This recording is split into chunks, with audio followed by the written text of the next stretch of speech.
Welcome to the Canadian Powerlifting Podcast, the bi-weekly show that brings you the best of powerlifting in Canada.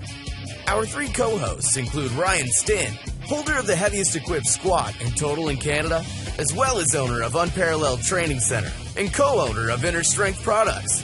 Steve Cassioli, IPF world record holder and medalist, the third strongest classic lifter in Canadian history, and owner of Cassioli Strength and Conditioning. Lastly, Avi Silverberg, world team coach and world bench press medalist, owner of pursuitofstrength.com, a site dedicated to coaching and education for powerlifters. Today's episode starts right now. Season 2 of the Canadian Powerlifting Podcast is brought to you by LVD Fitness. LVD Fitness is a powerlifting apparel brand that donates 1 month of clean water to a child in need for every item sold. Follow them on Instagram and Facebook at LVD Fitness to join the movement.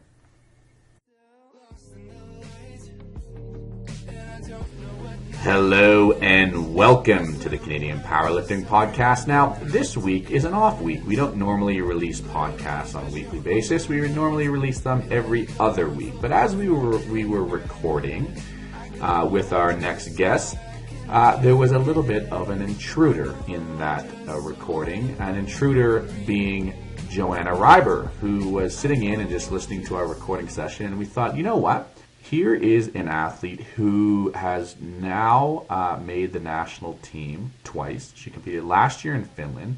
She medaled in the bench press in Finland and was in a really hard fight to retain her spot on the national team this year at Nationals, where she competed against Steph Podicum, who we had on the podcast, and is now was able to win that top spot and is now going to Texas to compete at her second World Championship. So as we were recording our content for our next episode, she just so happened to be in the room, and we thought we would sit down with her and just ask her how training is going.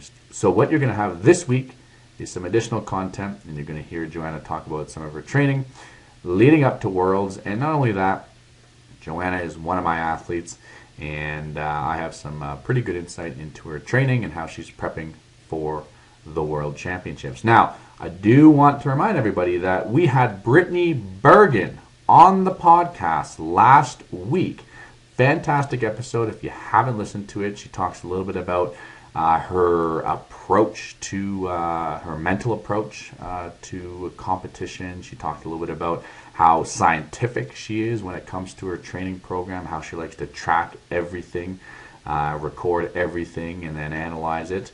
And Brittany has a fantastic business called Idealistic Isabel. It's a coaching business, and one of the things that she does is coach people on their nutrition. Now, she did release or is releasing an ebook, and it's called Your Last Nutrition Program, and it hasn't been released yet, but she did give us 3 copies to give away for our listeners on the podcast.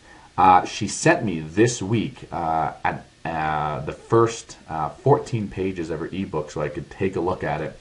And first of all, I've seen a ton of ebooks, and this one is absolutely designed just visually so professional. It's a very professional ebook. I'll give you some of the chapters.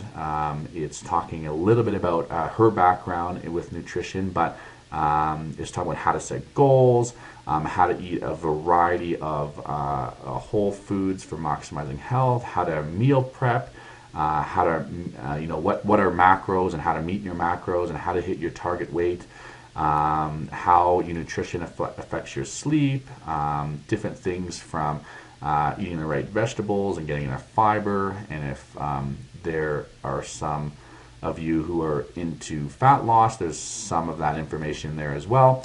So it is a fantastic ebook. Highly recommend that if you want to get an early copy of this ebook, to go to our website, www.canadianpowerliftingpodcast.com, and you can enter in our contest section there to get your hands on one of these 3 copies that she is going to release to our listeners. So we're only going to draw 3 names, and we're going to do the draw before our next episode. So make sure that you get your name in before May 26th. So without further ado, here's our additional content with Joanna Rieber. We hope you enjoy it. It's a shorter episode. And for context, I was in California during this recording, so you'll hear me talk about me being in California as well, if you were wondering. Here we go. So we have a special mini guest. A mini, because she's mini. We have a mini guest. She's not only mini, but she's also part of a mini part of our podcast that we are going to somehow sprinkle into the regular content. I'm not quite sure what we have in mind yet. What I'm saying right now isn't even going to make the podcast. But we want to welcome Jo Rieber to Rieber. You spell it wrong, you pronounce it wrong. That's awesome. I'm going to say it however I want now. We got Jo Rieber. Jo, welcome. Thank you. And you're actually hanging out and sitting down in Moose Jaw right now with Ryan. And what brings you to Moose Jaw? I'm just having a mini powerlifting vacation in Moose Jaw. Ryan and Ray invited me to come for the weekend, and yes, he She did. just showed up. Rhea invited me. Screw you, Ryan. Yeah, okay, Ray invited, no problem. So I just sort of jumped at the opportunity to get away for the weekend, come Huge. and train with other people, which is novel for me most of the time, and actually just hang out and not work and not take care of kids for a weekend. So I'm actually getting a lot of sleep and eating a lot of food and hanging out. And training triceps. Ryan's trying to out-angle you there. He's trying to back up a little bit, but I felt so huge. Like, I'm up here, and my head's the size of her. Like, I had to back away. So, Jo, you sent me an interesting picture the other day. You sent me a picture of an open heart surgery. Can you tell us a little bit about... I sent you a picture of a brain. That was a brain, Abby. It was a picture of a brain? Yeah. It looked like a heart, brain, heart. It's like the same thing. same thing, right? Yeah. But can you tell us a little bit about what you do for a living? Sure. I'm an anesthesiologist at a teaching center in Hamilton, Ontario. So I spend most of my day in the operating room looking after patients while they're having surgeries of various descriptions. So, have you ever heard of Doctors Without Borders? She's like Doctors Without proper etiquette borders. Like, she sends pictures of people being operated on, and I don't like it. I tell her that, and I don't want to see people's brains. I don't want to see tumors in legs, but she thinks it's cool. We probably have to cut this out. We probably have to cut this out because it's probably illegal. It's not. But it's a teaching center. They sign that we're allowed to take pictures, and there's no patient identifiers. Except for his brain. Did you know who the patient was based on the picture of his brain? Maybe. Right. So, Jo, you're actually training for Worlds. I am. And this is your second World Championships now. You and I started working with each other after the last World Championships. So we've done kind of one full year cycle coming into this World Championship. So can you tell us a little bit about maybe your how you've developed over the last year in terms of how you approached last year's World Championships and how you're approaching this year's World Championships? Sure. So last year, to be honest, I was feeling pretty beat up going into Worlds. I had done the Arnold Sports Festival, followed shortly thereafter by Nationals. I think it was 4 weeks later. I had a really good meet at Arnold's. And Nationals, I kind of had to turn around and do a really quick 4-week cycle, and I had to win my spot for the world team. And then 8 weeks later, turn around and compete at Worlds. And at the time, my training was pretty consistently heavy, which is quite different from what I do now. So going into Worlds, I was feeling pretty beat up and pretty tired, and my body was pretty mad at me. However, I was pretty happy, all things considered, with how Worlds went last year. I had an outside chance of getting a bench medal, and I ended up getting one. So I was very happy to have accomplished that. Since Worlds, my training is quite different. It's a lot lighter, a lot more volume, a lot of volume all the time. but it's been great. I also, prior to working with Abby, I never really understood the value of tapering before meet, so that's been something quite different, as well as I will tell you that there were definitely multiple times in my lifting career, which is only 3 years long, where I would do my third attempts in the gym the week before competing. So things have changed, I would say, quite drastically from how I used to train and approach a competition. So I'm feeling quite different going into Worlds this year than I did last year, for sure. Okay, so this is something that I really want to ask you this question because you're somebody who's lived through this process, and it's not a coaching perspective like any one of us can give you.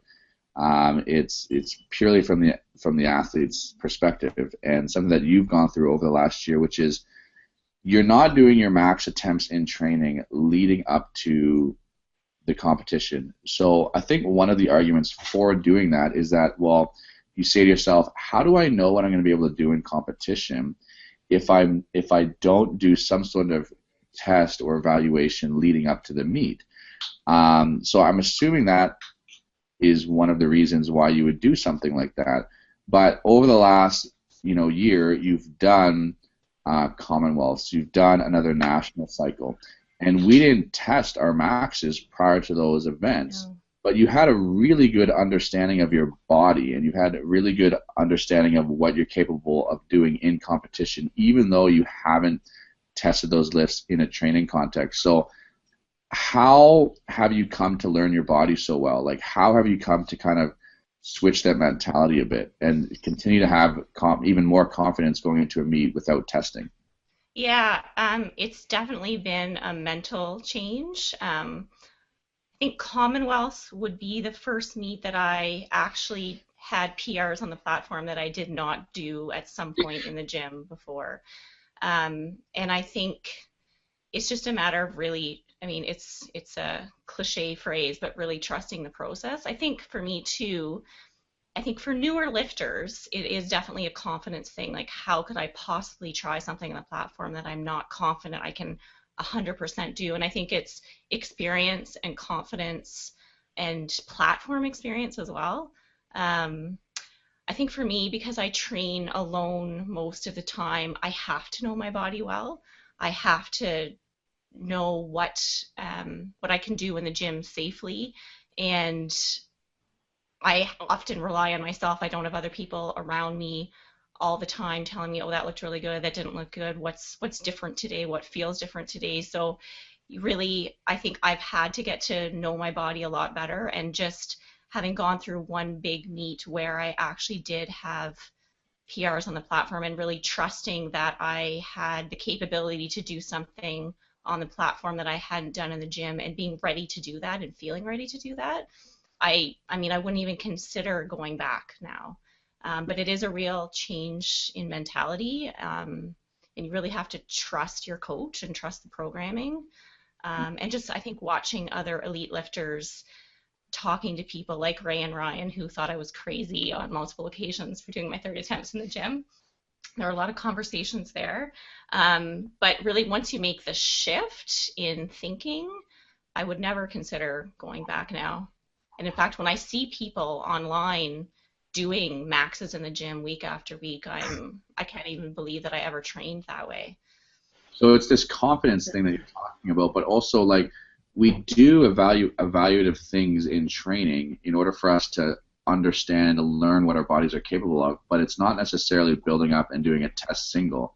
Can you maybe talk about some of those things that we do that, will allow you to evaluate maybe how strong you are, but not create such a neural fatigue where we're affecting, the next, 3, 4, 5 days of training and running ourselves into a deficit? Sure. So for instance, squats this training cycle, we did a lot of beltless work, and I was hitting numbers for triples beltless that were really tough for me with a belt on before nationals. So although I'm not hitting an absolute 1 rep PR, I am definitely able to say that my squats are a lot stronger just based on the fact that I can hit a beltless triple for something that I don't even think I would consider doing beltless for a single 2 months ago. The same with bench, just being able to hit, triples for 85%, and it being really easy.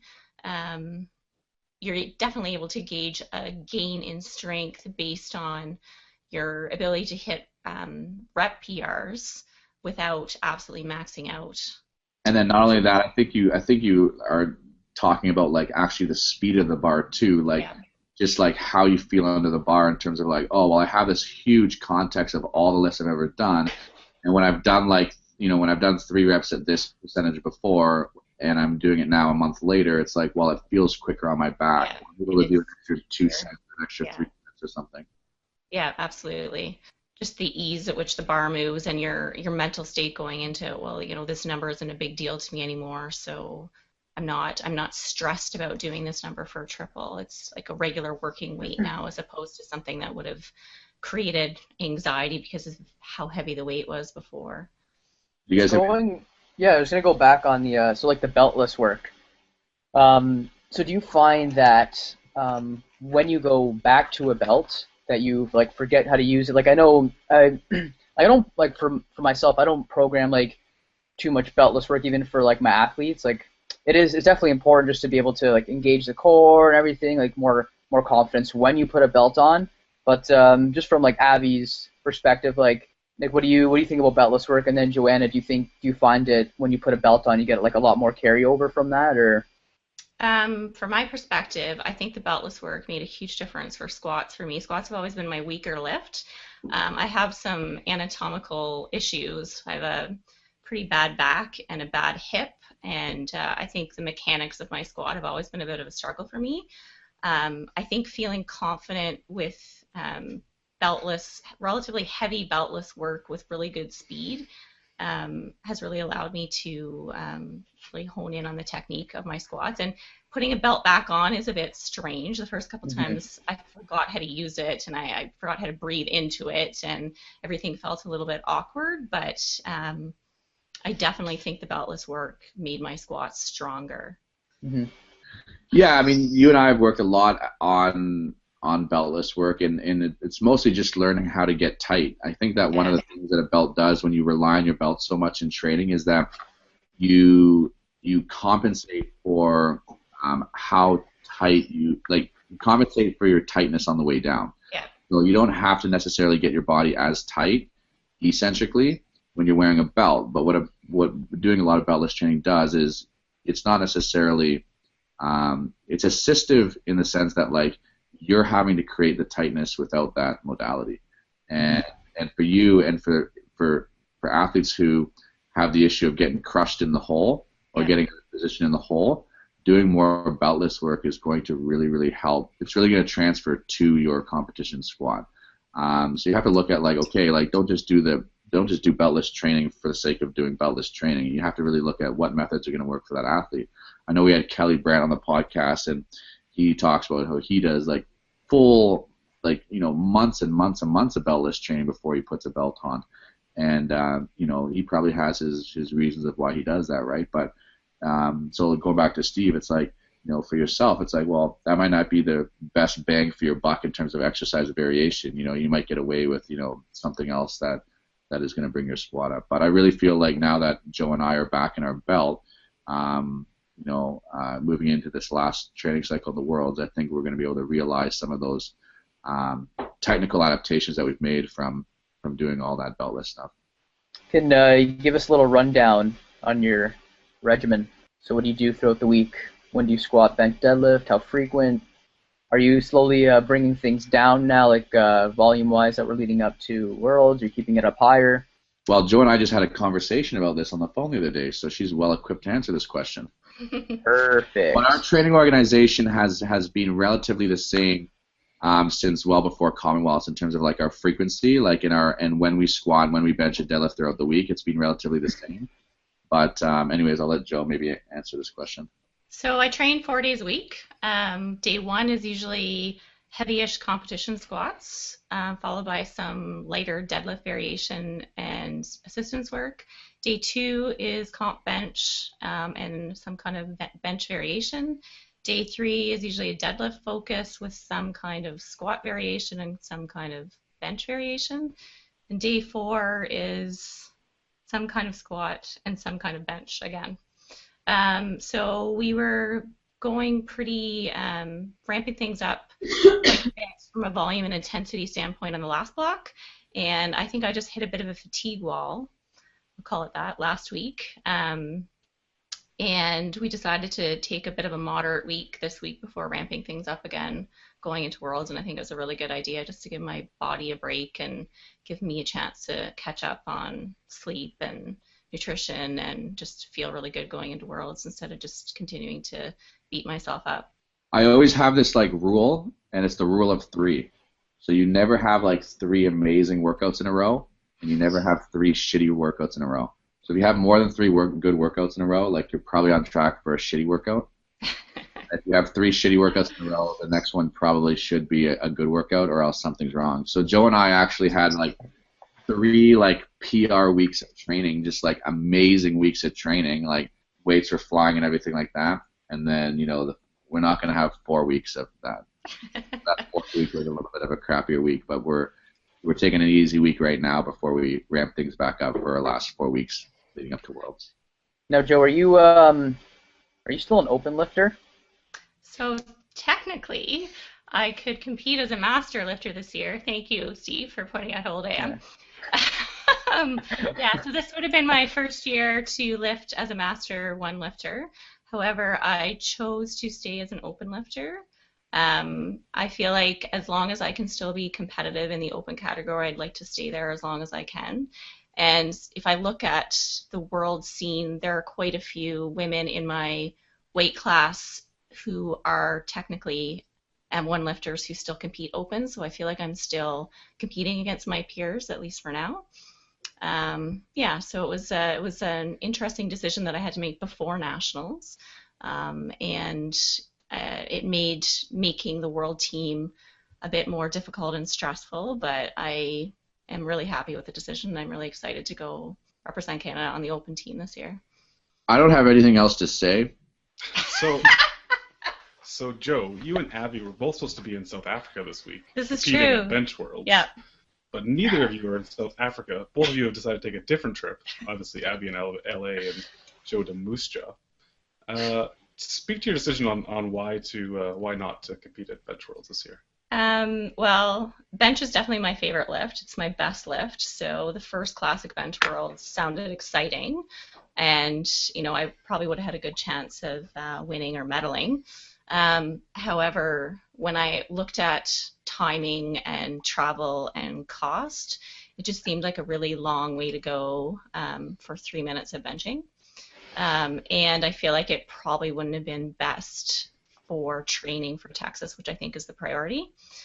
Just with the if it had been in the States, it might have been different, but to go that far, also South Africa probably isn't, high on my list of places that I want to go. So I think it was the right decision, and I'm glad I'm in Moose Jaw with you guys instead. Yeah, for me, like I randomly walked into a motorcycle shop and I bought a motorcycle, and that's just the end of it, and that's where my money went this year. But but more seriously, I actually went to South Africa in 2014 to coach the Classic World Championships. So I actually had already been over to South Africa, and it was in the exact same town. It was like being held in the exact same venue. And so like part of the reasons why, well, for me at least, part of the reasons of going on these adventures is to actually experience things outside of powerlifting. And I would have been going all that way and traveling 2 days, because it's a 2-day travel over there, notwithstanding the money involved as well, to have the same experience that I had in 2014. I really wanted to compete at I always said, like, I want to compete at the very first Classic Bench World Championships. Like, being a bencher for the last 10 years, it's like, that would be like such a cool experience for me. But when I kind of weighed it out, and not to mention, like, the Classic Bench Worlds next year is in Killeen, Texas. Mm-hmm. So very, very, very close, and definitely going to be going next year. But I didn't want to go and have the same experience. And it's not just Joe and I who bailed. There was a whole number of other adventurers who bailed along the way, and it was like, I'm not going there alone with no friends hanging out in Africa. That was that. How long are you staying in LA for? What are you doing? I'm just hanging out. It was a last-minute trip, just working out down here, visiting some powerlifting gyms, going to the beach, doing some tanning. Just living the dream. Guns. We went and shot guns, and like eating lots of frozen yogurts and donuts, things like this. Does it fit your macros? I'm starting to track my macros. Yeah. I'm gonna get into it. Yeah. But yeah, no, it's been good. It's been good. I'm very I don't plan. I do very little planning with things like this. Like I talked about just randomly buying a motorcycle like that and these trips. It's all very random. Did you ride your motorcycle down? No. That's all I have for you. I don't know what else to say. All right, guys, I got to go eat some macros, so I'm going to go now. All right. Have fun. Go catch a tan. Joe, thanks for coming on the podcast randomly. Random. And talking to us about things. And we're gonna this is our outro. See you later. You've been listening to the Canadian Powerlifting Podcast, the podcast that brings you the best of powerlifting in Canada, hosted by Stephen Cassioli, Ryan Stinn, and myself, Abby Silverberg. Please follow us on Instagram and check out our website for some great free powerlifting content at www.canadianpowerliftingpodcast.com.